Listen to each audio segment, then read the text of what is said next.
everyone, welcome to my new video. In this I am going to explain you class 7th Sanskrit Ruchira NCERT Pratham Patah Subhashitani.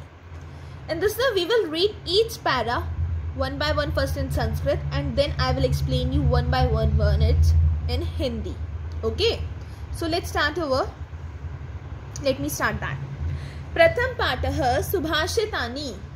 Subhashitani.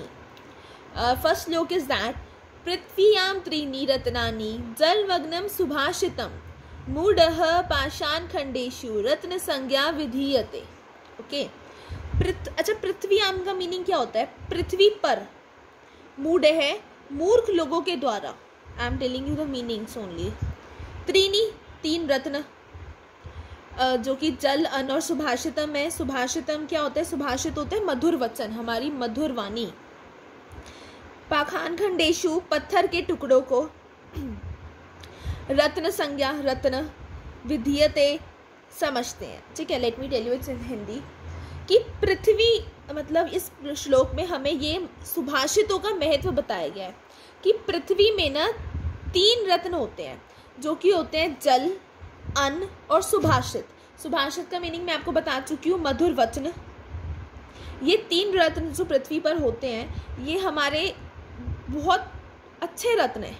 लेकिन जो मूर्ख व्यक्ति होता है वो हीरा, पन्ना आदि पत्थर के टुकड़ों को रत्न समझते हैं. ये हीरा पन्ना क्या है? पत्थर के टुकड़े ही तो हैं. और वो मूर्ख लोग इसे रत्न समझते हैं, ना कि जल, अन्न और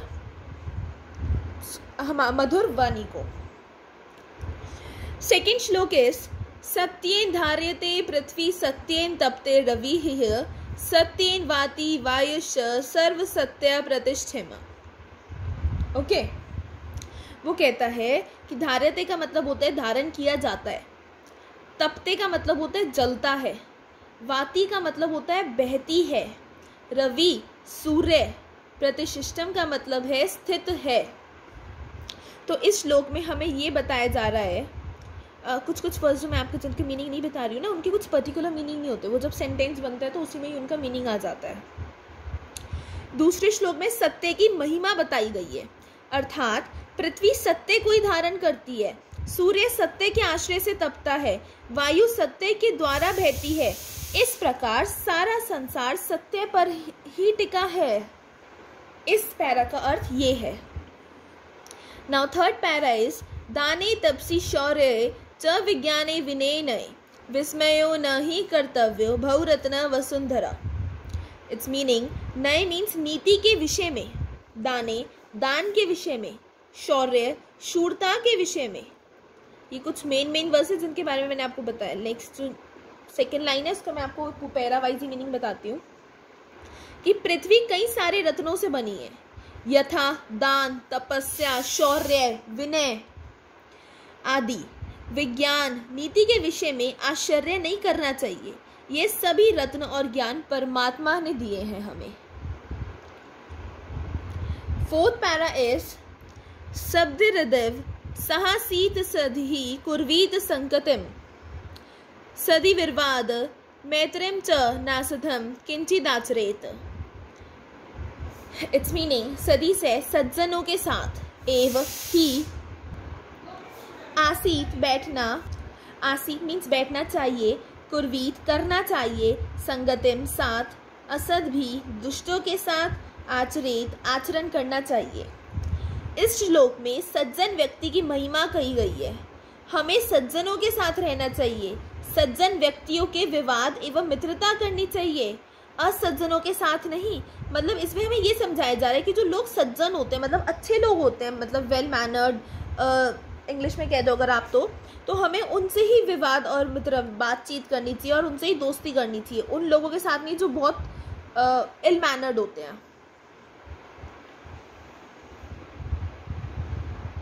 Okay, your next para is दाने तपसी शौर्य. अच्छा sorry, this is done.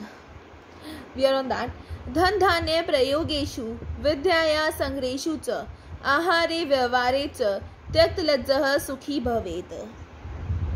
Okay, धन धान्य मीन्स धन और धान्य, संग्रहेषु मतलब संचय के विषय में, भवेत मीन्स होता है.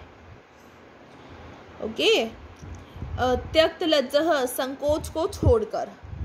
सो इट टेल्स अस कि ये श्लोक हमें ये समझाता है कि इस श्लोक में कहा गया है कि व्यक्ति को ज्ञान संग्रह के विषय में, आहार तथा व्यवहार के विषय में कदापि संकोच नहीं करना चाहिए। मतलब जब भी आपको बहुत सारा ज्ञान मिल रहा हो, कोई आपको बहुत ज्ञान बांट रहा हो, या फिर आहार, या फिर आप उसका कोई व्यवहार के विषय में आपको बता रहे हो, तो आपको कदापि उससे लेने में संकोच नहीं करना चाहिए। नेक्स्ट योर लास्ट श्लोक इज क्षमा वशीकृति लोके क्षम्या किम न साध्यते शांति खड्गः करे यस्यम किम करिष्यते दुर्जना।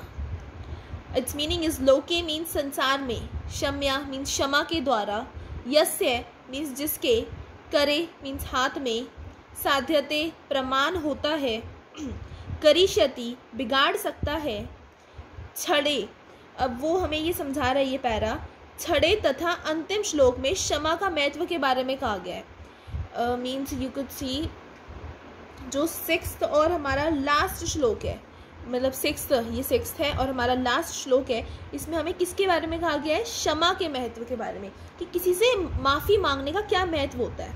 पृथ्वी में क्षमा वशीकरण है। जिस व्यक्ति के पास क्षमा रूपी हथियार है उसका दुष्ट या कोई कुछ बिगाड़ ही नहीं सकता है। इट मीन्स दैट जो भी ये समझता है कि अगर उसकी गलती हुई है या उससे गलती नहीं भी हुई, if someone is saying to say sorry और वो क्षमा मांग लेता है, तो उसका कोई दुष्ट और कुछ भी, उसका कोई नहीं, कुछ भी नहीं बिगाड़ सकता, क्योंकि जो पृथ्वी है ना वो क्षमा वशीकरण है। आप किसी को सॉरी बोलोगे उसको अच्छा लगेगा, फिर वो आपको कुछ नहीं कहेगा। सब लोग क्षमा से ही वशीकरण होते हैं, मीन्स हम सॉरी बोलकर उन्हें मैनिपुलेट कर सकते हैं। दैट्स वाई वो कहा जाता है कि क्षमा रूपी हथियार है जिस व्यक्ति के पास, उसका कोई कुछ नहीं बिगाड़ सकता है।